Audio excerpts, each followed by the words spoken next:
7. 일주일 뒤에 그는 마우베를 방문하러 갔다. 그는 작업실 안으로 빈센트를 들어오기는 했지만 빈센트가 미처 보기도 전에 자기의 수변인경 캔버스 위에다 허겁지겁 천을 휙 뒤집어 씌웠다. 무엇 때문에 왔나? 그가 물었다. 수치화를 몇 개 갖고 왔습니다. 당신이 시간을 좀 내줄 수 있지 않을까 생각하고서. 마우베는 무언가에 골몰한 듯한 생명질적인 움직임으로 한 묶음의 붓들을 씻고 있었다. 그는 사흘간 잠자리에 들지 못했다. 그냥 작업실 소파에서 간간히 잠깐씩 잠드는 것만으로는 그의 기운을 회복할 수 없었다. 빈센트, 자네를 가르쳐주고 싶은 마음이 언제나 내게 있는 건 아닐세. 가끔 내가 너무 지칠 때가 있지. 그럴 땐 제발 부탁하네만 내가 나아질 때까지 기다려야만 해. 죄송하군요. 문간으로 가면서 빈센트가 말했다. 방해할 생각은 없었습니다. 혹시 내일 저녁쯤엔 들려도 될까요? 이 절에서 벌써 천을 벗겨낸 마우베는 그 말이 들리지도 않았다. 다음날 저녁 빈센트가 다시 와보니 바이센버루가 거기 와 있었다. 마우베는 완전히 기진맥진하여 히스테리를 일으키기 일보 직전의 상태였다. 그는 친구인 바이센버루어를 즐겁게 해주기 위해 막 들어서는 빈센트의 모습을 붙잡고 늘어졌다. 바이센버루어, 그가 외쳤다. 빈센트의 모습이 꼭 이렇게 생겼거든? 그는 예의 그 능란한 솜씨로 사람 흉내를 내기 시작했다. 그가 거친 주름살이 잡히도록 얼굴을 일그러뜨리고 턱을 진지하게 앞으로 쑥 내밀자 정말 빈센트의 모습 같았다. 훌륭한 캐리커처였다. 그 모습 그대로 그는 바이센버루어에게로 건너가 반쯤 감겨진 눈으로 그를 빤히 쳐다보면서 말했다. 저 사람은 이런 식으로 얘기하지. 그리고서 그는 빈센트가 자주 그러는 것처럼 거친 목소리로 성급하게 말들을 주워 삼키기 시작했다. 바이센버루어가 배꼽을 잡고 웃었다. 아, 정확히 그대로야. 정말 그대로라니까? 그가 외쳤다. 이봐, 반고. 다른 사람들 눈에 비친 자네의 모습이 꼭 저렇단 말이야? 자네는 자네가 저렇게 근사한 짐승이란 걸 알고 있었나? 이봐, 마우베. 턱을 그렇게 다시 쑥 내밀고서 턱수염을 긁어보게. 이거 정말 사람 죽여주는구만. 빈센트는 당황했다. 그는 한 구석으로 물러났다. 자신에게도 자기 것이라고 여겨지지 않는 한 목소리가 그의 입에서 튀어나왔다. 당신들도 런던 거리에서 비 내리는 수많은 밤을 보내거나 보리나주의 허벌판에서 집도 없이 굶주림과 열병에 떨며 수많은 추운 밤을 보낸다면 당신들 얼굴에도 역시 추한 주름살이 생길 거고 쉰 목소리가 될 겁니다. 잠시 뒤에 바이센버루어가 돌아갔다. 그가 문간으로 사라지자마자 마우베는 의자 있는 곳으로 비틀비틀 걸어갔다. 조금 흥겨운 소란을 떨고 난 반작용으로 그는 몹시도 지쳐버렸던 것이다. 빈센트는 구석에서 그냥 그대로 꼼짝 않고 서 있었다. 마우베도 마침내 빈센트가 거기 있다는 것을 알아차렸다. 아, 자네 아직도 여기 있었나? 그가 말했다. 마우베. 빈센트는 마우베가 바로 아까 흉내내었던 그대로 얼굴을 일그러뜨리며 성급하게 말했다. 우리 사이에 대체 무슨 일이 일어났다 말입니까? 내가 무슨 짓을 했는지 말이나 좀 해주십시오. 왜 날 이런 식으로 대하는 거죠? 마우베는 지친 몸을 일으키며 흘러내린 머리카락을 위로 곱게 쓸어넘겼다. 빈센트, 난 자네가 못마땅해. 자넨 자네 손으로 생계를 꾸려나가야 해. 그리고 아무한테나 돈을 구걸하러 다니면서 반고의 가문의 먹칠을 하지는 말아야지. 빈센트는 한순간 생각해 보았다. 그리고 입을 열었다. 테르스테어 씨가 당신을 보러 왔었군요? 아니야. 그럼 이제 날 가르쳐주기 싫으시단 말이군요? 맞아. 좋습니다. 그럼 서로 손을 끊고 서로에 대한 심한 정오감은 갖지 않기로 하죠. 무슨 일이 있더라도 당신을 향한 나의 감사와 은혜에 보답하고자 하는 마음은 변할 수 없을 겁니다. 마우베는 오랫동안 묵묵부답이었다. 이었고 그가 말했다. 그 말을 진심으로 받아들이지 말게 빈센트. 난 지치고 병들었어. 내 힘 자라는 대로 자네를 도와주겠네. 그림은 좀 갖고 왔나? 네. 하지만 이런 때에 어떻게? 어디? 내게 보여주게. 그는 충혈된 눈으로 빈센트의 그림들을 자세히 들여다보면서 말했다. 자네의 그림은 틀렸어. 틀려도 몹시 틀렸어. 전에는 왜 내가 그걸 발견하지 못했는지 이상하단 말이야? 전엔 내게 이렇게 말했지 않습니까? 자넨 그림을 그리기만 한다면 바로 화가라고. 그때 내가 자네의 미숙함을 장점으로 잘못 생각했던 거야. 자네가 정말로 그림을 배우고 싶다면 맨 처음 단계부터 전부 다시 시작해야만 해. 저기 석탄통 옆구석에 석고 모형들이 좀 있으니까 원한다면 지금부터라도 저걸 보고 공부하게. 빈센트는 한데 얻어맞은 듯한 멍한 기분으로 구석으로 걸어갔다. 그는 한 석고 발 앞에 앉았다. 오랫동안 그는 무엇을 생각할 수도 움직일 수도 없었다. 그는 주머니에서 스케치 용지를 꺼냈다. 그러나 단 한 줄의 선도 그을 수 없었다. 그는 고개를 돌리고서 마오베가 자기 이젤 앞에 서 있는 모습을 쳐다보았다. 당신의 그 그림은 어떻게 돼갑니까? 마오베는 자그마한 소파에 불쑥 몸을 던지고서 그 핏발선 눈을 금방 감아버렸다. 테르스테가 오늘 하는 말이 내가 그린 것들 중에서 이 그림이 가장 우수하다고 그러더군. 몇 순간 후에 갑자기 빈센트가 커다란 소리로 외쳤다. 그렇다면 아까 그 말은 테르스테가 한 말이었군요. 마오베는 벌써 가볍게 코를 골고 있었으므로 그의 말은 듣지도 못했다. 얼마가 지나자 그 고통도 조금은 가라앉았다. 그는 석고 발을 스케치하기 시작했다. 몇 시간 뒤에 마오베가 깨어났을 때에는 빈센트가 7장의 스케치를 완성한 뒤였다. 마오베는 전혀 잠든 적도 없었다는 듯 고양이처럼 발딱 일어나 빈센트에게로 급히 다가왔다. 어디 보세. 그가 말했다. 어디 보자고. 마오베는 7장의 스케치를 바라보며 연신 뇌까렸다. 틀렸다고. 그는 그것들을 모두 조각조각 찢어 바닥에다 던져버렸다. 언제나 똑같은 미숙함, 똑같은 스트름. 자네는 저 석고 모형을 눈에 보이는 그대로 그릴 수 없나? 자네는 단 한 줄의 선도 정확하게 표현할 수 없나? 자네 일생 중 단 한 번만이라도 정확하게 복사할 수 없어? 당신 말은 꼭 미술학원 선생님 말처럼 들리는군요. 자네가 차라리 미술학원이라도 좀 더 많이 다녔더라면 지금쯤엔 그림 그리는 법을 알았을 거야. 그 발을 다시 그리게. 그 다음 자네가 정말 발이 되게 그리는지 한번 보자고. 마오베는 정원을 지나 부엌으로 가서 먹을 것을 가지고 되돌아왔다. 그리고는 램프 불 곁에서 다시 캔버스에 매달렸다. 밤 시간이 지나가고 있었다. 빈센트는 석고 발을 그리고 또 그렸다.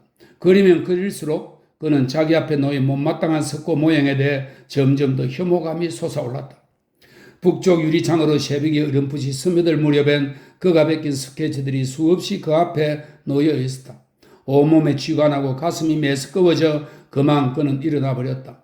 다시 한번 마오베는 그의 스케치들을 보더니 한 손으로 구겨버렸다. 좋지 않아. 그가 말했다. 전혀 떼먹질 않았어. 자네는 그림의 기본 규칙을 몽땅 어기고 있어. 이것 봐. 이 석고발을 갖고 집으로 돌아가게. 가서 그걸 그리고 또 그리게. 그리고 그게 똑바로 그려질 때까지 나한테 오지도 말게. 피려먹을 그 짓은 못하겠어요. 빈센트가 외쳤다. 그는 그 석고발을 석탄통에 휙 집어던져 박살을 내버렸다. 내게 또다시 석고 모형 얘기랑 꺼내지도 말아요. 난 그게 견딜 수 없으니까. 살아있는 사람들의 손과 발이 모두 없어져 내가 보고 그릴 게 없으면 그때는 석고 모형을 그리기로 하죠. 자네가 석고 모형에 대해 그런 식의 감정을 갖고 있다면 할 수 없지. 마오베가 얼음처럼 싸늘하게 말했다. 난 당신의 것이든 다른 그 누구의 것이든 간에 냉혹한 규칙이라는 것에 내 자신이 좌우되지 않도록 할 겁니다. 난 내 자신의 체질과 성질에 따라 모든 걸 표현할 겁니다. 난 당신들이 보는 방식대로가 아니라 내가 보는 방식대로 그릴 수밖에 없는 거죠. 난 이제 더 이상 자네와 관계하고 싶지 않네. 마오베가 말했다. 마치 의사가 시체에게 말하는 듯한 어조였다. 빈센트가 정오에 깨어보니 크리스틴이 그녀의 맏아들 헤르만과 함께 작업실에 와 있었다. 헤르만은 창백한 얼굴을 가진 10살짜리 사내였는데 물고기처럼 파란 겁에 질린 듯한 두 눈과 이스나마나한 보잘것없는 턱을 가지고 있었다. 크리스틴은 아이가 가만히 놀도록 종이 한 장과 연필을 주었다. 아이는 읽고 쓰는 법을 배우지 못했다. 몹시도 낯을 가리는 아이인지라 헤르만은 수줍은 듯 머뭇거리며 빈센트에게로 다가왔다. 빈센트는 아이에게 연필을 잡고 소를 그리는 법을 가르쳐 주었다. 아이는 즐거워했고 곧 그와 친하게 되었다. 크리스틴이 빵과 치즈를 조금 꺼내 놓았다. 그들 셋은 테이블에서 함께 점심을 먹었다. 빈센트에게 문득 K와 그녀의 아들 아름다운 꼬마 야한이 떠올랐다. 목이 꽉 메었다. 오늘은 몸이 별로 좋지가 않아요. 그러니까 나 대신 헤르만을 그리도록 해요. 무슨 일이야 시행? 몰라. 뱃속이 온통 뒤틀리니? 다른 아이들을 가졌을 때도 그랬어? 아프기 아팠지만 이런 정도까지는 아니었는데 이건 더 지독해요? 당신 의사한테 가봐야겠어? 무료 의료원 의사들한테 가봐야 소용도 없는 걸 뭘. 거기선 약밖에 주지 않는데 약은 아무 소용도 없어요. 그럼 라이덴에 있는 국립병원으로 가야겠군? 그래야 되긴 하겠지만 기차로 가면 짧은 거리야. 내가 내일 아침에 그곳에 데려다 줄게. 네덜란드 방방곡곡에서 모두 그 병원을 찾는다지? 거기가 좋다고들 말은 하던데. 크리스트는 하루 종일 침대에서 지냈다. 빈센트는 사내 애를 스케치했다. 저녁 시간에 그는 헤르만을 집에 데려다 주고 크리스틴의 어머니에게 맡겼다. 다음 날 아침 일찍이 빈센트와 크리스틴은 기차를 타고 라이덴으로 향했다. 당연히 아팠을 수밖에. 크리스틴을 진찰한 뒤 의사는 그렇게 말하면서 그녀에게 숱한 질문들을 던졌다. 태아가 정상적인 위치에 있지 않군요. 어떻게든 손 쓸 수 없을까요, 의사 선생님? 빈센트가 물었다. 아, 있지요. 수술을 할 수 있습니다. 그건 좀 위험스럽겠죠? 이만한 시기엔 위험하지 않습니다. 태아를 겸자로 간단하게 제 위치로 되돌려 놓을 수 있어요. 그런데 그러려면 돈이 좀 들죠. 수술료가 아니고 입원료도 말입니다. 의사가 크리스틴에게로 향했다. 돈 좀 모아놓은 게 있어요? 1프랑도 없어요. 의사가 한숨을 내쉴 지경이었다. 대부분 그 모양이라니까? 그가 말했다. 비용이 얼마나 들겠습니까, 의사 선생님? 빈센트가 말했다. 50프랑 정도. 그런데 만일 그녀가 수술을 받지 않는다면? 그렇다면 난국을 모면할 가능성은 조금치도 없죠. 빈센트는 한순간 생각해 보았다. 코르넬리우스 아저씨에게 줄 12장의 수채화가 거의 다 완성되었다. 그러면 30프랑은 될 터였다. 나머지 20프랑은 태호가 사울에 보낼 돈에서 떼낼 참이었다. 그 돈은 제가 만들어 보죠, 의사 선생님. 그가 말했다. 좋습니다. 부인을 토요일에 다시 데리고 오시죠. 그럼 내가 직접 수술해 줄 테니까. 그럼 이제 딱 한 가지만 더 말하죠. 난 당신들 두 사람의 관계를 알지도 못하려니와 듣고 싶지도 않습니다. 그런 건 의사의 직무에 속한 게 아니니까요. 하지만 당신들한테 분명히 알려주어야 한다는 생각이 드는데 이 조그만 여자가 행여나 또다시 밤거리에 나섰다가는 6달 안에 죽고 말 겁니다. 그녀는 절대로 그런 생활로 되돌아가지 않을 겁니다. 그건 제가 약속드리죠. 좋습니다. 그럼 토요일 아침에 다시 만나기로 하죠. 며칠 뒤 테르스테어가 작업실로 들어섰다. 이제 보니 자네 아직도 계속하고 있군? 그가 말했다. 예, 작업을 하고 있죠. 자네가 우편으로 붙여준 10프랑은 잘 받았네. 적어도 자네가 직접 내게 찾아와서 돈을 빌려줘서 고마웠다고 말할 수도 있었을 텐데 걸어가기엔 너무 멀었어요. 게다가 날씨도 좋지 않고. 자네에게 돈이 필요했을 땐 그렇게 먼 거리는 아니었겠지, 빈센트는 대답하지 않았다. 바로 그런 예의 없는 행동이 나를 몰아세우는 거야. 자네를 싫어하도록 말이야. 바로 그런 점 때문에 난 자네를 신뢰하지 못했고 자네의 작품을 사지도 못하는 거야. 빈센트는 테이블 모서리에 걸터앉아 또 한 번 싸울 태세를 갖추었다. 난 당신이 누구의 그림을 산다는 건 개인적인 싸움이나 개인적인 차이점과는 전혀 무관한 별도의 문제라고 생각하는데요. 그건 나라는 사람이 아니라 나의 작품에 달린 게 아닐까요? 개인적인 반감이 당신의 판단에 큰 영향력을 행사한다는 게 꼭 정당한 것만은 아닙니다. 물론 아니지. 자네가 얼마간이라도 매력적인 무언가 팔릴 만한 것을 만들기만 한다면 나로서는 유감스럽긴 하지만 그 그림을 플라츠 거리에서 팔아줄 걸세. 테르스테어 씨, 사람이 고심고심해가며 어떤 특성과 정서를 부여한 작품이라면 매력적이 못될 것도 없고 팔리지 못할 것도 없습니다. 나는 내 작품이 첫눈에 모든 사람의 마음에 들지 않는 편이 어쩌면 차라리 더 낫지 않을까 생각합니다. 테르스테어는 스프링코트의 단추도 풀지 않고 장갑도 벗지 않은 채 그냥 앉았다. 그는 지팡이 손잡이 위에 두 손을 얹고 앉아 있었다. 이복의 빈센트, 난 때때로 자네는 자네의 그림이 팔리지 않는 편을 더 좋아하는 게 아닐까. 다른 사람한테 의존하여 살아가는 걸 한결 더 좋아하고 있는 게 아닐까 하는 생각을 했네. 그림이 팔린다면 몹시도 행복하겠지요. 하지만 당신이 팔릴 수 없다고 말하는 작품을 보고 바이센 브루어 같은 진짜 화가가 이건 사실과 똑같이 생생하군. 이걸 보고 나도 따라 그릴 수 있겠는걸?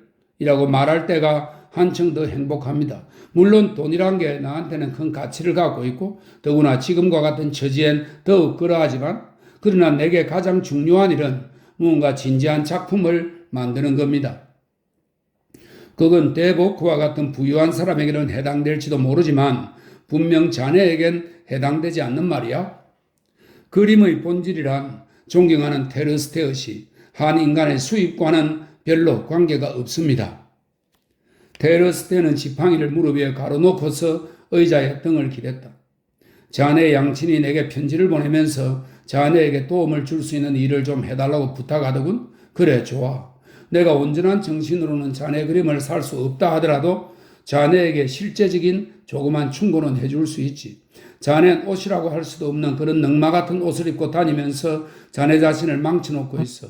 자넨 새 옷을 좀 사입고 애써 모양을 가꾸지 않으면 안 돼. 자넨 자신이 방고어 가문의 사람이란 걸 잊고 있어. 또한 헤이그에서 보다 나은 사람들과 교제해야만 돼. 그렇게 언제나 막일나는 사람들, 미천한 계급의 사람들과 돌아다니면 못 쓴다 말일세? 어찌 내린지 자네에겐 더럽고 추한 것을 좋아하는 취향이 있는 것 같아. 자네가 가장 의심스러운 장소에서 가장 의심스러운 사람들과 함께 있는 것을 본 사람들이 있어. 자네가 그런 처신을 하면서 어떻게 성공하길 바라겠나? 테이블 가장자리에 걸터앉았던 빈센트는 내려서서 테르스테를 마주 바라보았다. 이 사내의 우정을 되찾을 기회가 있다면 지금이 그때요. 장소였다. 그는 부드럽고 호소력 있는 목소리를 내려고 속으로 더듬거려 보았다.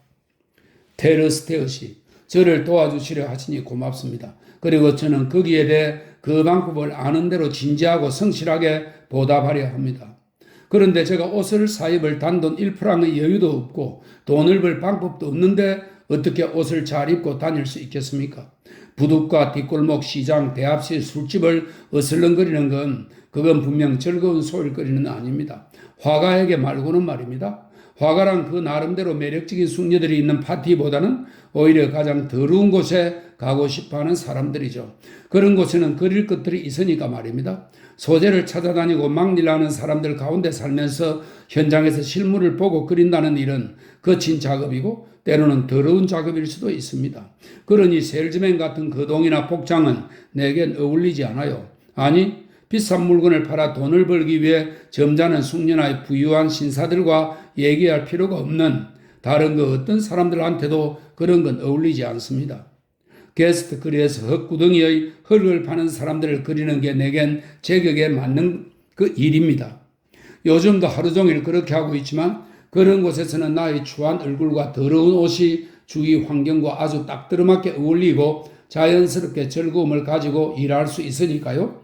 근사한 코트를 입고 있다면 내가 그리고 싶은 그런 막리라는 사람들은 날 두려워하고 불신하게 됩니다. 내가 그림을 그리는 목적은 사람들로 하여금 볼만한 가치가 있는 것들을 그러나 모든 사람이 다 알고 있는 것이 아닌 것들을 보게 만들기 위해서입니다. 나의 작품을 만들기 위해 때로 사교적인 예절을 희생시킨다고 해서 내가 옳지 못한 것일까요? 내 그림의 대상이 되는 사람들과 함께 생활한다고 해서 내 자신이 천하게 됩니까? 내가 노동자나 가난한 사람들의 집안에 들어가거나 그런 사람들을 내 작업실 안으로 끌어들인다고 해서 내 자신이 천해질까요? 난 내 직업상 그런 일이 반드시 필요하다고 생각합니다. 그걸 당신은 스스로를 망치는 것이라고 말합니까? 자네 몹시도 고집불통이군 빈센트. 자네한테 도움을 줄 수도 있는 연장자의 말을 귀담아 듣지 않으려 하니. 자네는 이전에도 실패했고 이제 또다시 실패하게 될 거야. 언제나 전부 똑같은 얘기가 되겠지. 나는 그림 그리는 사람의 손을 가지고 있습니다. 테르스테엇이 내게 아무리 충고를 주신다 하더라도 난 그림 그리는 걸 그만둘 수 없습니다. 한마디 묻겠습니다. 내가 그림을 시작한 이래로 내 스스로 의구심을 품거나 주저하거나 동요하는 것을 보신 적이 있습니까? 내가 계속 향상됐고 이 싸움에서 조금씩 힘을 얻어가고 있다는 사실을 당신도 잘 아시리라 생각됩니다만 그럴지도 모르지. 하지만 자넨 성산이 없는 싸움을 하고 있어. 그는 장갑 손목의 단추를 채우고 높지간 실크헤트를 머리에 썼다. 마오베어, 내가 손을 써서 이젠 자네가 더 이상 태오로부터 돈을 받지 못하도록 만들 걸세. 자네를 제정신으로 돌아오게 만드는 건 거길 뿐이야. 빈센트는 가슴 속에서 뭔가 와르르 무너지는 것을 느꼈다. 마오베와 테르스테어가 태오를 끼고서 그에게 공격에 온다면 그가 질 수밖에 없었다. 이런 세상에, 그가 외쳤다. 어째서 내게 그런 짓을 해야 합니까? 내가 당신한테 무슨 짓을 했기에 나를 파멸시키려고 하지요? 당신 의견과 다르다고 해서 다른 사람을 죽이려 하다니 그게 온당한 일입니까? 내가 내 길을 가도록 그냥 놔둘 수는 없나요? 내 동생은 이 세상에서 내게 남겨진 유일한 사람입니다. 그런데 어떻게 당신이 나한테서 그 애를 빼앗아가려고 할 수 있단 말입니까? 자네 자신을 위해서야, 빈센트. 테르스테가 말했다. 그리고 그는 나가버렸다. 빈센트는 지갑을 움켜쥐고서 섰고 발을 사리고 시내로 곧장 달려나갔다. 우일레보멘에 가니 예트가 문간에 나와 있었다. 그녀는 빈센트를 보고 깜짝 놀랐다. 마오베는 지금 집에 없어. 그녀가 말했다. 그 사람은 무수리만큼 빈센트한테 화를 내고 있던걸? 다시는 빈센트를 만나고 싶지도 않다는군. 아, 빈센트, 도대체 이런 일이 생기다니 내 마음이 너무나도 언짢군 그래? 빈센트는 석고 발을 그녀 손에 쥐어주면서 말했다. 이걸 마오베한테 줘요. 그리고 내가 깊이 후회한다고 전해줘요. 그가 몸을 돌리고 막 계단을 내려 나가려는데 예트가 그의 등에 인정어린 손길을 얹었다. 슈베닝겐 그림이 다 끝났어. 그걸 보고 싶지 않아? 그는 마오베의 그림 앞에 말없이 서 있었다. 그것은 말들이 고기잡이 배를 해변가 백사장 위로 끌어들이는 광경을 그린 대작이었다. 그는 자신이 지금 바라보고 있는 그 그림이 훌륭한 걸작이라는 사실을 알았다. 말들은 조랑말들이었다. 학대받고 살아온 보잘것없는 검은색, 흰색, 갈색의 늙은 조랑말들이었다. 말들이 거기 서 있었다. 참을성 있고 유순하게, 자발적인, 그러나 체념한 모습으로 조용히. 말들은 아직도 조금 남은 마지막 지점까지 그 무거운 어선을 끌어올려야 했다. 그 일은 거의 다 끝나가고 있었다. 말들은 온몸에 땀을 뒤집어 쓰고 허걱거리고 있었지만 불평하지 않았다. 그런 것은 오래전에, 햇수로도 오래전에 이미 극복한 뒤였다. 그들은 얼마간 더 오래 살면서 더 많은 일을 하도록 되어 있었지만 그러나 바로 내일 백정한테로 끌려가야만 한다면, 글쎄, 그렇다 하더라도 그들은 각오가 되어 있었다. 빈센트는 그 그림 속에서 실제적인 깊은 철학을 발견했다. 그 그림이 그에게 말하고 있었다. 불평 없이 고통을 견디는 법을 배우라. 그것이 위대한 알미요 깨우쳐야 할 교훈이며 인생 문제의 해결법이다. 그는 마오베의 집에서 걸어나왔다. 그는 새로운 기운을 얻었고 또한 아이러니컬하게도 갖가지 타격 중에서 가장 혹독한 타격을 안겨주었던 사람이 바로 그 타격을 체념으로서 참는 법을 가르쳐준 장본인이라는 사실이 즐거웠다. 8. 크리스틴의 수술은 성공적이었지만 계산을 치르지 않으면 안 되었다. 빈센트는 12장의 스케치를 코르넬리우스 아저씨에게 보내고서 30프랑의 지불금이 오기만을 기다렸다. 그는 많은 날들을 기다렸다. 코르넬리우스는 자기 편할 때에 그 돈을 붙여보냈다. 라이덴 국립병원에서 크리스틴을 진찰하고 수술했던 바로 그 의사가 그녀를 분만시킬 예정이었으므로 그들은 그 의사의 환심을 사놓고 싶었다. 다음 달 첫날이 되려면 아직도 많이 남았지만 그는 마지막 남은 20프랑을 그 의사한테 보냈다. 그러자 또다시 똑같은 얘기가 시작되었다. 처음엔 커피와 흑방, 그 다음엔 맹물, 마침내 열병과 탈진, 그리고 창난 상태.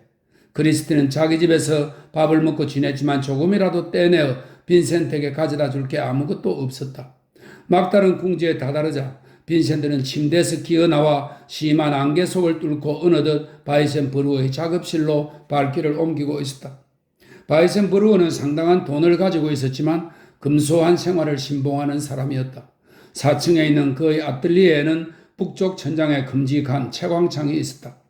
그의 작업실 안에는 주의력을 산만하게 하는 것들은 아무것도 없었다. 책이나 잡지, 소파나 편안한 의자도 없었고 벽에는 그림들도 붙어있지 않았으며 내다볼 창문 하나 없었다.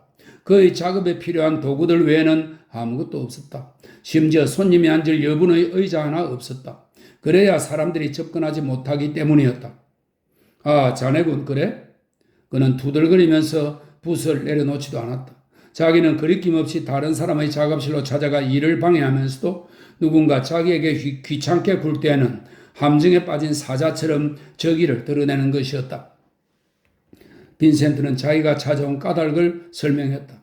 아, 안 되겠는걸? 바이센브루가 외쳤다. 자네는 사람을 잘못 찾아왔군. 세상에서 가장 마땅치 않은 사람한테 왔단 말이야. 난 자네한테 1상팀도 빌려주지 않을 걸세. 그만한 돈의 여유가 없습니까? 물론 여유야 있지. 자네 내가 우라질 자네처럼 그림도 팔리지 않는 아마추어인 줄 아나? 내겐 인생을 3번 더 산다 해도 쓰고 남을 만한 돈이 지금도 은행에 있지. 그런데 어째서 25프랑을 못 빌려주겠다는 거지요? 난 지금 죽을 지경입니다. 집안에 말라빠진 빵 한 조각 없어요. 바이센브루어는 희낙낙 두 손을 비벼대면서 외쳤다. 좋은 거야, 좋은 거라고.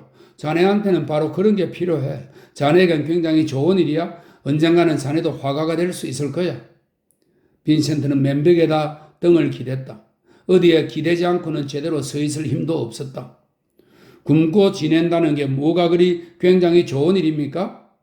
방고, 자네한테 그게 세상에서 제일 좋은 거라고. 그게 자네한테 고통을 줄 테니까 말이야. 왜 당신은 내가 고생을 겪는 꼴을 그렇게 흥미있게 보는 거죠? 바이센브루는 딱 하나 있는 글상에 다리를 포개고 앉은 채 끝에 붉은 물감이 묻은 붓을 빈센트의 턱 쪽으로 겨누었다. 왜냐하면 그게 자네를 진짜 화가로 만들어주기 때문이지. 고통이 크면 클수록 자네는 그 고통에 대해 더욱 감사해야 돼. 바로 그런 것들로부터 1급의 화가들이 만들어지는 걸세. 텅 빈 뱃속이 꽉 찬 뱃속보다 낫고 상심하는 가슴이 행복보다 훌륭한 걸세. 방고, 그 점을 절대 잊지 말라고. 그건 괜한 흩은 소리일 뿐. 바이센브루, 당신도 그걸 알 텐데. 바이센브루는 빈센트 쪽에다 대고 붓으로 몇 번 찌르는 신용을 했다. 불행을 겪지 못한 인간에겐 아무것도 그릴 게 없지. 행복이란 소처럼 아둔한 거야. 그런 건 소나 장사꾼한테나 어울리는 거지. 화가란 무숭한 고통을 먹고 성장하는 거라네. 자네가 굶주림과 낙심과 비참함에 시달린다면 감사한 마음을 가져야 해. 신이 자네한테 호의를 베풀고 있는 거니까. 가난한 사람을 망쳐놓습니다. 물론 약한 자는 망쳐놓지. 하지만 강한 자는 파멸시키지 못해. 가난이 자네를 망쳐놓을 수 있다면 그건 자네가 약골이라는 뜻이니까 자네 마땅히 꺾여질 수밖에. 그럼 당신은 날 돕기 위해 손가락 하나 까딱하지 않겠단 말입니까? 자네가 복음을 통해 가장 위대한 화가라고 생각된다 할지라도 난 도와주지 않겠네.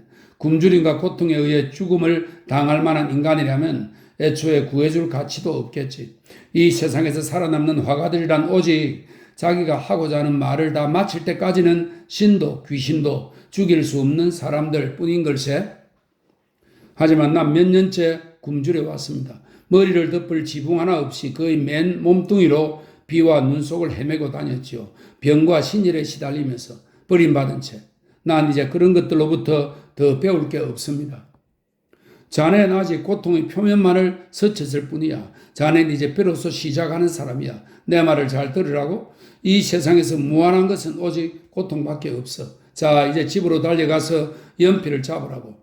배고픔과 불행이 닥치면 닥칠수록 자네는 더 좋은 작품을 그리게 될 거야. 그리고 그럴수록 더욱 재빠르게 내 그림들이 거절당하겠죠? 바이센브루는 실컷 웃었다. 물론 거절당하겠지. 마땅히 그래야 돼. 그건 역시 자네한테 이로울 테니까. 그러면 자네가 한층 더 비참해지지 않겠나? 그러면 이번엔 자네의 다음 그림이 바로 전것보다 한결 더 나아질 걸세. 자네가 굶주리고 고생하고 자네의 작품이 충분히 긴 세월 동안 푸대접받고 무시당하게 된다면 결국에 이르러서는 자네는 어쩌면 대가들과 나란히 걸릴 만한 작품을 하나 정도 만들게 될지도 몰라. 이를테면 얀 스텐 같은 대가나 아니면 바이센브루어 같은 대가와 나란히 말이죠. 바로 맞췄어. 바이센브루어 같은 대가와 나란히. 그러니까 내가 지금 자네한테 돈을 빌려준다면 자네한테서 불멸의 명성을 얻을 기회를 강탈하는 셈이야. 개떡 같은 불멸의 명성. 난 지금 단지 그림을 그리고 싶다는 마음밖에 없어요. 그런데 텅 빈 배로는 그림을 그릴 수 없다는 말입니다. 넌센스. 지금까지 그려진 가치 있는 그림들은 모두 텅 빈 배로 그려진 것들이야. 뱃속이 든든하게 채워져 있으면 자네의 창조력은 처음부터 잘못된 방향으로 들어서게끔 되어 있는 거야. 당신이 커다란 고통을 겪는다는 얘기는 못 들어본 것 같은데요? 내겐 창조적 상상력이 있으니까 난 고통을 체험하지 않고도 그 고통을 이해할 수 있거든. 이 능구렁이 같은 사기꾼. 전혀 그렇지 않아. 내 그림이 대보크의 그림처럼 김 빠진 것으로 내 눈에 비쳤다면 난 내 돈 따위는 내던지고서 불황자처럼 살았을 거야.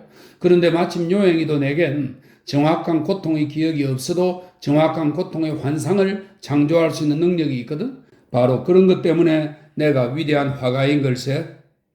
그게 아니라 바로 그런 것 때문에 당신은 허풍장이인 겁니다. 자, 바이센 브루어, 당신은 좋은 친구잖아요. 내게 25프랑만 빌려줘요. 25상팀도 못 빌려주겠네. 이건 농담이 아니라니까. 난 자네를 높이 평가하기 때문에 괜히 자네한테 돈을 빌려줘서 자네의 재능을 약화시켜 놓을 수는 없단 말이야. 자네는 어느 날인가는 뛰어난 작품을 만들게 될 거야. 자네 자신의 운명을 작품으로 새겨놓기만 한다면 말일세. 마오베의 작업실 쓰레기통에서 나온 자네의 석고발 스케치를 보고 난 그런 확신감을 얻었어. 자, 뛰어가게. 그리고 무료 식당에 들러서 무료로 먹은 고기국이나 한 사발 마시라고? 빈센트는 한순간 바이센 브루어를 노려보았다. 그리고 돌아서서 문을 열었다. 잠깐만. 갑자기 급장이가 되어서 마음이 약해졌다고 말하려는 건 아니겠죠? 빈센트가 사납게 물었다. 이것 보라고 방구. 난 절대 노랑이가 아니야. 난 단지 원칙에 따라 행동하고 있을 따름이야. 내가 자네를 멍텅구리라고 생각했다면 자네를 처치해버리기 위해서라도 25프랑을 주었을 거야. 하지만 난 자네를 같은 동료 화가로서 대접하고 있단 말일세. 자, 이 세상에서 돈 주고도 못 살 것을 내가 자네한테 주겠네. 그리고 난 이 헤이그 전체에서 마오비와 자네 말고는 다른 그 어느 누구한테도 보여주지 않았을 거야. 저 채광창의 커튼을 조절하라고. 그러니까 한결났군. 이 습작을 한번 보게. 난 내 소재의 구도와 분할을 바로 이런 식으로 해나가고 있네. 이봐 젠장. 그렇게 빛 속에 서 있으면 어떻게 이 그림을 보겠다는 건가? 1시간 뒤에 빈센트는 나를 뜻한 기분으로 그곳을 나왔다. 그 짧은 시간 안에 미술학교에서 1년간 배울 수 있는 것보다 더 많은 것을 배웠던 것이다. 얼마 걸어가지 않아 그는 곧 자신이 굶주리고 열애들도 있고 아프다는 사실을, 그리고 땡전 한 푼 가지고 있지 않다는 사실을 떠올렸다. 9. 며칠 뒤에 그는 해변가 모래 언덕에서 마오베와 마주쳤다. 그에게 화해하고자 하는 희망이 있었다 하더라도 결과는 실망이었다. 마오베, 당신의 작업실에서 일어났던 일에 대해 용서를 빌고 싶습니다. 내가 어리석은 짓을 저질렀죠. 어쨌든 날 깨끗이 용서해 주실 수 없겠습니까? 가끔씩 와서 내 작품을 보면서 여러 가지 얘기를 해주지 않겠습니까? 마오베는 딱 잘라 거절했다. 두말할 것 없이 자네를 보러 가진 않겠네. 모두 끝났어. 나에 대한 신뢰감이 그렇게 완전히 사라졌습니까? 맞아. 자네는 부도덕한 성격을 갖고 있어. 내가 한 어떤 짓이 부도덕한 건지 말씀해 주신다면 내 버릇을 고치려고 노력하겠습니다. 자네가 무슨 짓을 하든 난 이젠 관심 없어. 난 오직 먹고 자고 화가로서 일한 것밖에 없는데 그게 부도덕하다는 말입니까? 자넨 자신을 화가라고 부르나? 예, 웃기는군. 자넨 이제껏 살아오면서 단 한 점의 작품도 팔지 못했어. 그게 화가임을 뜻하는 건가요? 그림을 판다는 게? 나는 화가란 언제나 무엇인가를 찾으면서 끝끝내 발견하지 못하는 그런 사람들을 뜻한다고 생각했죠? 나는 알고 있다. 나는 찾아냈다. 와는 정반대되는 것이라고 생각했습니다. 나는 화가이다라고 말할 때 그건 단지 나는 무엇인가를 찾고 있고 노력하고 있으며 심혈을 기울여 몰두하고 있다는 의미일 따름이죠. 어쨌거나 자네는 부도덕한 성격을 갖고 있어. 당신은 무언가 나한테 의욕을 품고 있군요. 그런 기미가 보입니다. 내가 무언가 뒤에 감추고 있다고 생각하시는군요. 빈센트가 무언가 떳떳이 밝힐 수 없는 것을 숨기고 있구나 하고 말이죠. 그게 뭐죠, 마오베? 내게 솔직하게 말해 주십시오. 마오베는 자기 이젤로 되돌아가 물감을 칠하기 시작했다. 빈센트는 돌아서서 느릿느릿 모래 언덕을 넘었다. 그가 옳았다. 무엇인가 퍼져 있었다. 헤이그 사람들 전체가 빈센트와 크리스틴과의 관계를 알게 된 것이다. 그 소식을 불쑥 꺼낸 것은 바로 데보크였다. 꽃봉오리처럼 작은 입에 엉큼한 미소를 띠고 데보크가 들이닥쳤다. 크리스틴이 보조를 취하고 있었으므로 데보크는 영어로 말했다. 그런데 말이야, 반호프. 무거운 검은 코트를 벗어던지고 길다란 시가에 불을 붙이며 데보크가 말을 꺼냈다. 자네가 정부를 두었다는 소문이 온 시내에 쫙 퍼졌더구먼. 바이센브루어, 마우베, 테르스테어 한테서 그 얘기를 들었네. 케이거 사람들은 모두 거기에 대해 큰 반발을 일으키고 있어. 아, 빈센트가 말했다. 그것 때문에 모든 게 그랬었군. 이 사람아, 좀 분별 있게 굴어야지. 그런데 그 여자는 이 헤이거 시내의 모델들 중 어떤 모델인가? 쓸만한 모델들이라면 내가 다 알고 있을 텐데. 빈센트는 불 곁에서 뜨개질을 하고 있는 크리스틴을 힐끗 건너다 보았다. 메리노 양털로 된 옷과 에어프런을 걸친 크리스틴이 거기 앉아 자기가 만들고 있는 어린아이 우도시에 눈을 고정시킨 채 열심히 뜨개질만 하고 있는 모습에는 가정적이라고도 말할 수 있는 어떤 아름다움이 있었다. 데보크가 시가를 바닥에 툭 떨어뜨리면서 후다닥 일어났다. 하나님 앞서서 그가 외쳤다. 설마 저게 자네의 정부라는 건 아니겠지? 내게 정부 따위는 없소, 데보크. 하지만 아마도 추측건데 사람들이 떠들어 쌓는 건 저 여자를 두고 하는 말일 거요. 데보크는 이마에서 나오지도 않는 땀을 닦아내는 신용을 하면서 그녀를 자세히 쳐다봤다. 도대체 자네는 어떻게 감히 저런 여자와 잘 수가 있지? 왜 그렇게 묻죠? 이봐. 저 여자는 할망구잖아? 그것도 제일 천하게 생긴 할망구야. 자네 도대체 무슨 생각으로 그러나? 테르스테가 충격을 받은 것도 무리가 아니지. 정부가 필요하다면 왜 이 시내에 있는 말쑥한 모델들 중에서 하나 고르지 않고 모델들이 사방에 얼마나 많은데. 아까 말한 대로 데보크, 저 여자는 나의 정부가 아니요. 그렇다면 대체 저 여자는 내 아내. 데보크가 단추구멍에 단추라도 채운 듯한 모양으로 이빨이 보이지 않도록 그 작은 입을 꼭 다물었다. 자네 아내라고? 예, 난 저 여자와 결혼할 작정이죠. 원 세상에.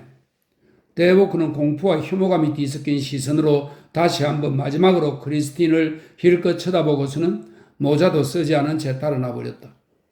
당신들 날 두고 무슨 얘기들을 한 거예요? 크리스틴이 물었다. 빈센트는 그녀에게로 건너가 그녀를 잠시 내려다보았다. 데보크한테 당신이 내 아내가 될 거라고 말했어. 크리스틴은 오랫동안 아무 말도 없이 두 손만 부지런히 놀리고 있었다. 그녀의 입은 약간 벌어져 있었고 혀가 마치 뱀의 혓바닥처럼 날름 나와 금방금방 말라버리는 입술을 축이곤 했다. 정말로 나와 결혼할 셈인가요, 빈센트? 어째서? 이제 와서 내가 당신과 결혼하지 않는다면 애초부터 당신을 혼자 내버려 두는 편이 더 나았을 거요. 난 가정생활의 고락을 겪고 싶고 그래서 그 실제의 체험을 그림으로 그리고 싶소. 난 전에 한 여자를 사랑한 적이 있어. 크리스틴. 내가 그 여자의 집으로 찾아갔더니만 그 집 사람들이 하는 말이 그녀가 내게 는더리를 내고 있다고 하더군. 내 사랑은 진실하고 정직하고 강렬했어. 그런데 그 집을 나오면서 난 내 사랑이 살해당했다는 걸 알았지. 하지만 죽은 다음에는 부활이 있거든. 그리고 당신이 그 부활이요. 하지만 당신은 나와 결혼하면 안 돼. 내 아이들은 어떻게 하고? 그리고 당신 동생이 붙여두던 돈을 끊을지도 몰라요. 나는 어머니인 여자를 존경하는 걸. 새로 태어날 아이와 헤르마는 여기서 우리와 함께 지내고 다른 아이들은 당신 어머니와 함께 지내면 되지 않소. 태호에 관해서는 그래. 그 애가 내 모가지를 자를지도 모르지. 그러나 내가 사실대로 자초지종을 적어보내면 그 애 날 버리지 않을 거요. 그는 그녀의 발치기의 바닥에 앉았다. 그녀는 처음 만났을 때보다 한결 나아진 모습을 하고 있었다. 그녀의 암울한 갈색 눈에는 행복이 조금 어려 있었다. 그녀의 거동 전체에 삶의 새로운 활기가 찾아들었다. 모델 노릇을 한다는 게 그녀로선 쉬운 일이 아니었지만 그녀는 열심히 그리고 참을성 있게 해냈다. 처음 만날 때는 그녀는 거칠고 병들고 비참한 모습이었지만 지금 그녀의 거동은 훨씬 평온스러워 보였다. 이제 건강과 생기를 찾은 것이다. 푸푸단 밝은 색조가 찾아든 그녀의 투박한 붉은 얼굴을 올려다보면서 빈센트는 다시 한번 미슐레의 말을 떠올렸다. 어찌하여 이 땅 위에 다만 혼자서 절망에 빠져있는 여자가 있는 것일까? CM, 할 수 있는 대로 절약하고 저축해야 돼. 정말 속수무책인 경우가 내게 닥쳐올지도 몰라. 당신이 라이덴 국립병원에 갈 때까지는 당신을 도울 수 있겠지만 당신이 거기서 돌아올 때쯤이면 내 처지가 어떻게 되어 있을지 나도 몰라. 먹을 거나 있을지 없을지도. 어쨌든 내게 있는 것은 무엇든 당신과 아이와 함께 나눌 거요. 그리스도는 의자에서 바닥의 그의 곁으로 살며시 내려앉아 두 팔로 그의 목을 감고서 어깨에다 고개를 묻었다. 그냥 함께 있기만 해줘요, 빈센트. 난 많은 것을 바라지 않아. 커피와 빵밖에 없다 하더라도 난 불평하지 않겠어. 사랑해요, 빈센트. 내게 잘해준 남자는 당신이 처음인걸? 원치 않는다면 나와 결혼할 필요 없어요. 난 그저 모델 노릇을 하고 열심히 일하고 당신이 시키는 대로 할 거야. 그냥 당신과 함께 있게 해주면 돼. 내가 행복을 느껴보긴 정말 처음이야. 난 아무것도 바라지 않아. 지금 당신이 갖고 있는 것들을 함께 나누는 것만으로도 난 행복할 거야. 그는 그녀의 뱃속에 든 그 따스하고 살아 숨쉬는 부풀어 오른 태아가 그의 몸에 닿는 것을 느꼈다. 그는 손끝으로 그녀의 평범한 얼굴을 쓰다듬으면서 그 붉은 자국의 하나하나에다 키스했다. 그는 크리스틴의 뒷머리칼을 내려뜨리고서 부드럽게 어루만지는 손길로 그녀의 수쩍은 머리단을 매만졌다. 그녀는 그의 까끌까끌한 턱수염에다 발그스름해진 행복한 뺨을 대고서 부드럽게 부볐다. 날 정말 사랑하지, 크리스틴? 빈센트, 사랑해. 사랑받는다는 건 좋은 일이야. 세상 사람들이 그걸 자기 멋대로 잘못이라 부르려면 부르라지. 세상 사람들은 지옥으로나 가라지. 크리스틴이 우직스럽게 말했다. 난 일꾼으로서 살아갈 것이오. 그게 나한테 딱 알맞아. 당신과 나는 서로를 이해하니까 다른 사람들이 뭐라 말하든 상관할 거 없어. 그리고 우리가 무슨 사회적인 신분을 갖고 있느냐 허식을 부릴 필요도 없고 나는 내 자신이 속한 계급으로부터 이미 오래전에 쫓겨난 사람이요. 당신과 결혼하지 않고 사는 것보다는 아무리 가난하고 먹을 게 변변치 못하다 하더라도 당신과 함께 내 자신의 가정을 이루고 사는 게 낫소. 빨갛게 타오르는 스토브의 열기로 몸을 덮이며 그들은 서로의 팔에 기대어 바닥에 앉아 있었다. 그 마법의 순간을 깨뜨린 것은 우체부였다. 우체부가 암스테르담으로부터 온 편지를 빈센트에게 건네주었다. 편지는 이러했다. 빈센트, 너의 점잖지 못한 행동에 대한 이야기를 지금 막 들었다. 너에게 청했던 6개의 그림 주문을 주저없이 취소한다. 나는 이제 너의 그림에 들 것만큼의 관심도 갖지 않을 것이다. C.M. 반 고흐. 그의 온 운명이 이젠 테오에게 달려 있었다. 그가 자신과 크리스틴과의 관계의 완전한 속 내용을 테오에게 납득시키지 못하는 한 테오 역시 당연히 매월 100프랑의 돈을 끊어버릴 터였다. 스승인 마오베가 없어도 살 수 있었다. 화상인 테르스테어가 없어도 살 수 있었다. 그에게 자급과 크리스틴이 남아있는 한 가족과 친구들과 지인들 없이도 살 수 있었다. 그러나 테오로부터 오는 그 100프랑의 돈이 없다면 그는 살 수 없었다. 그는 테오에게 길고 열렬한 편지를 써보냈다. 테오에게 자초지종을 설명하면서 이해해달라고, 그를 버리지 말라고 애원했다. 그는 최악의 결과만을 예상하며 하루하루를 캄캄한 두려움과 함께 살았다. 이젠 자신의 지불 능력을 넘어서는 화구들을 감히 더 주문할 수도 없었고 새로운 수채화에 착수하거나 현재 하고 있는 것들을 계속 추진시킬 수도 없었다. 테오는 여러 가지 반대 이유들을 들고 나왔지만 그러나 비난은 하지 않았다. 또한 충고도 늘어놓았지만 자기의 충고가 받아들여지지 않으면 송금을 중단하겠다는 암시는 단 한 군데도 없었다. 그리고 결국엔 것은 자기로서는 찬성하지는 않지만 전처럼 그대로 계속 도와줄 것이라고 빈센트를 안심시켰다. 이제 5월 초였다. 라이덴 국립병원 의사는 크리스틴이 6월 중 어느 날에 해산할 것이라고 말했다. 빈센트는 그녀가 그와 함께 다른 곳으로 이사하는 것은 병원에 입원하여 해산한 다음이 좋겠다고 결정하고 그때 가서는 같은 생크베어 거리의 바로 이웃에 있는 빈집을 빌리고 싶었다. 크리스틴은 그의 작업실에서 대부분의 시간을 보냈지만 그녀의 물건들은 아직 그녀의 어머니 집에 그대로 있었다. 그들은 그녀의 산후 몸조리가 끝나면 정식으로 결혼할 예정이었다. 그는 크리스틴의 해산을 위해 라이덴으로 갔다. 저녁 9시부터 밤 1시 반이 되어도 진통이 없었다. 할 수 없이 기험자로 아이를 꺼내야 했지만 아이한테는 아무런 해도 없었다. 크리스틴은 커다란 고통을 겪었지만 빈센트의 얼굴을 보자 고통은 씻은 듯이 사라졌다. 우린 이제 다시 그림을 시작하게 될 거예요. 그녀가 말했다. 빈센트는 눈에 눈물을 담고 그녀를 내려다보았다. 그 아이가 다른 사내의 자식이면 어떠랴. 그 둘은 그의 아내였고 그의 아기였다. 그는 가슴속의 팽팽한 고통과 함께 행복을 느꼈다. 그가 생크베어로 와보니 집주인이자 그 집 앞에 있는 목재 하치장의 소유주인 남자가 와 있었다. 반고시, 저쪽 다른 집을 빌리겠다는 건 어떻게 되었습니까? 일주일에 8프랑에 지나지 않아요. 제가 저쪽 집에 모두 페인트 칠을 하고 벽에도 칠을 해놓을 참입니다. 당신 마음에 드는 벽지만 골라준다면 도배까지 해드리죠. 아니요, 그렇게 급하지 않아요. 빈센트가 말했다.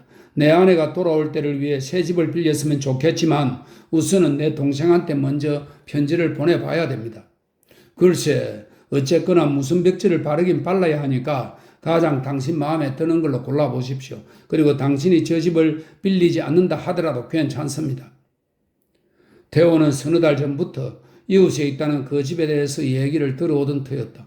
지금 있는 집보다는 훨씬 넓어서 작업실에다 거실, 부엌으로 쓸 골방, 그리고 침실로 쓸 다락방이 있었다. 지금 있는 집보다 일주일에 4프랑이 더 들지만 크리스틴, 헤르만, 갓난아이가 모두 올 것이므로 새로운 장소가 필요했던 것이다. 태호는 자기 봉급이 또다시 올랐으므로 현재로서는 빈센트에게 매월 150프랑을 줄 수 있을 것으로 기대된다고 답장을 보내왔다. 빈센트는 당장 그 새 집을 빌렸다. 크리스틴이 일주일 뒤에 올 예정이었으므로 그는 크리스틴이 도착하자마자 따뜻한 보금자리를 가지게 해주고 싶었다. 집주인이 목재 하치장에서 일하는 인부 둘을 보내 빈센트의 살림살이를 새 집으로 옮겨 주었다. 크리스틴의 어머니가 그곳에 와서 물건들을 정돈했다. 10. 새 작업실은 정말 진짜 작업실다워 보였다. 무늬 없는 회갈색 벽지, 말끔하게 씻겨진 마룻바닥, 벽에 붙은 습자화들, 벽 끄트머리마다 하나씩 세워진 이젤들, 그리고 전나무로 만들어진 하얀색의 큼직한 작업대. 크리스틴의 어머니가 창문에다 하얀 모슬린 커튼을 달았다.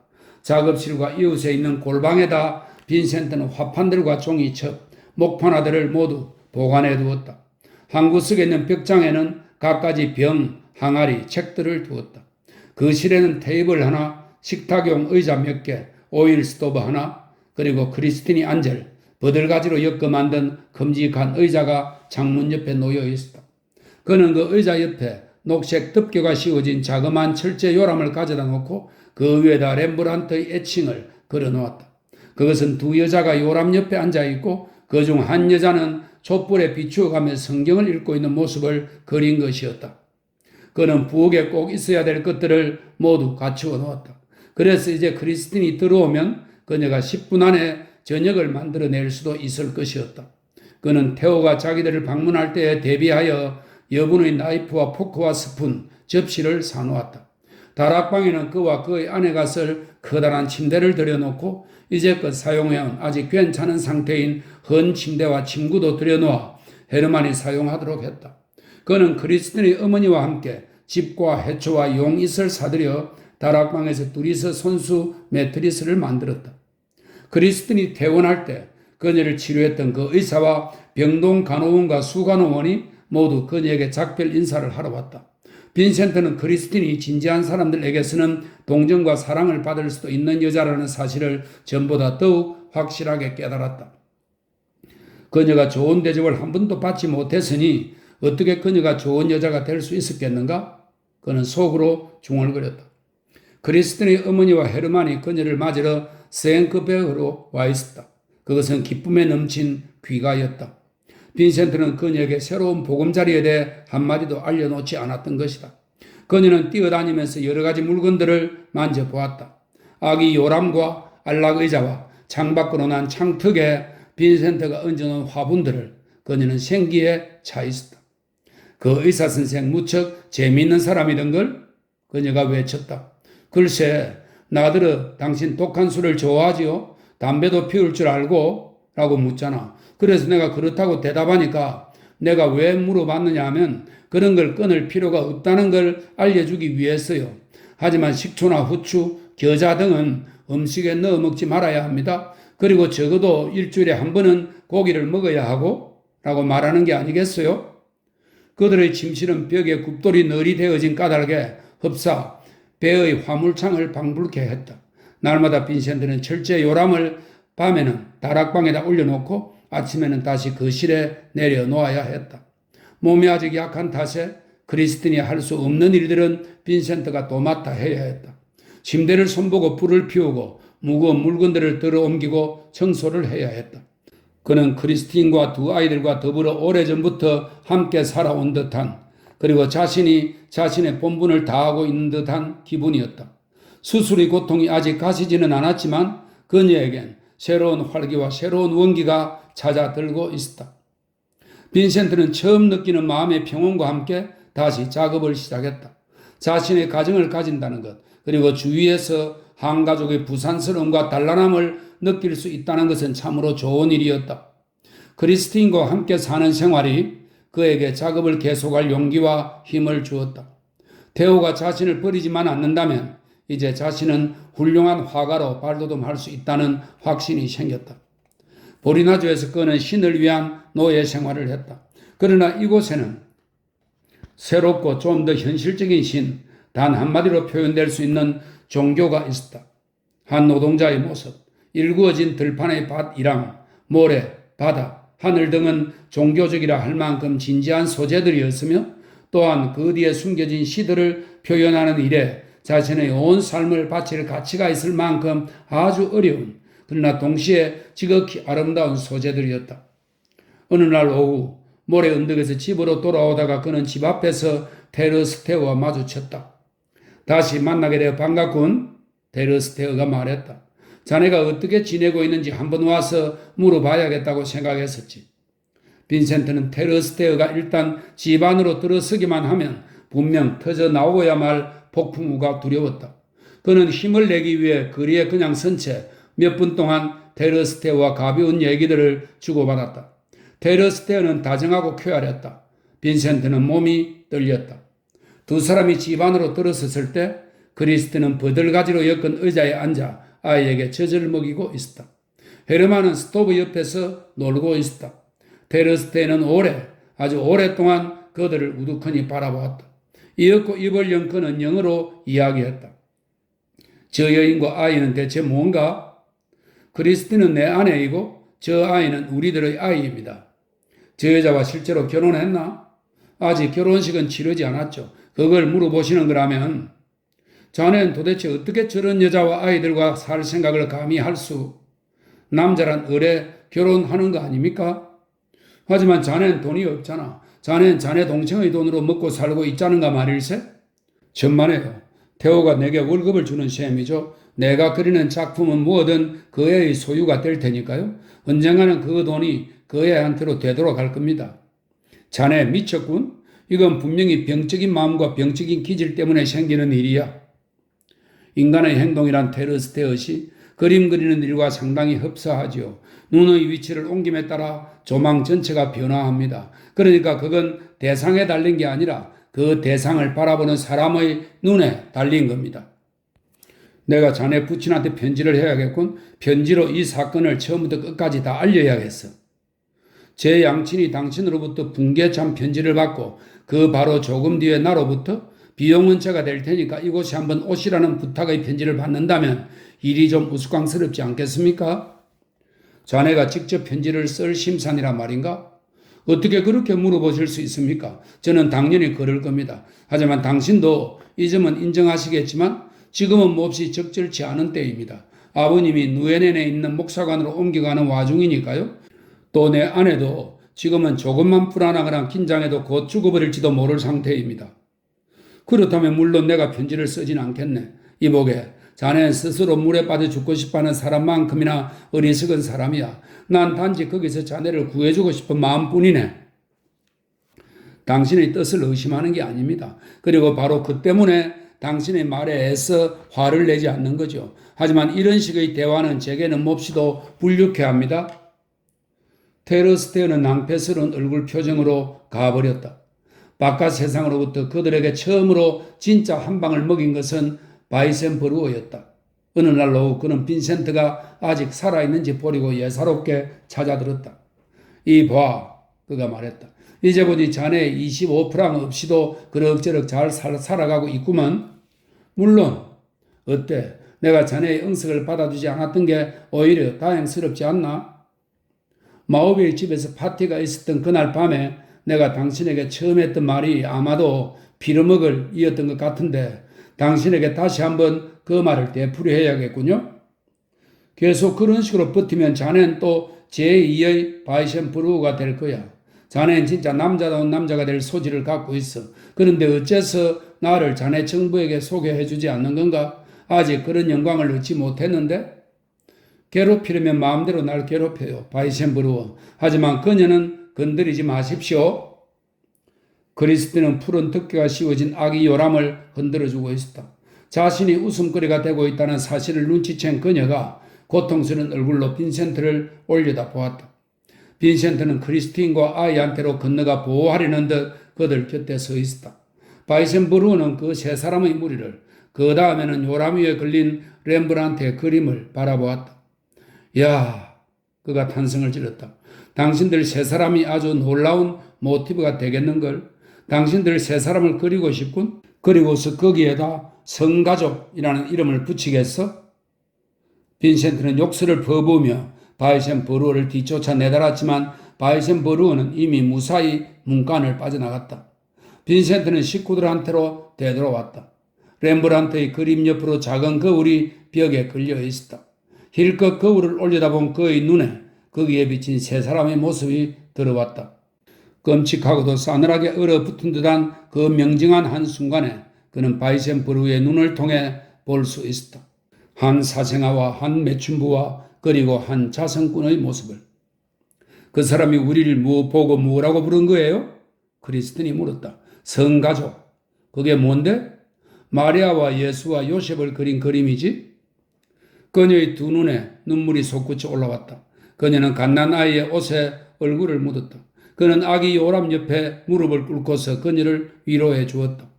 북쪽 창문으로부터 땅거미가 스며들면서 방 안에 적막한 그림자를 던지고 있었다.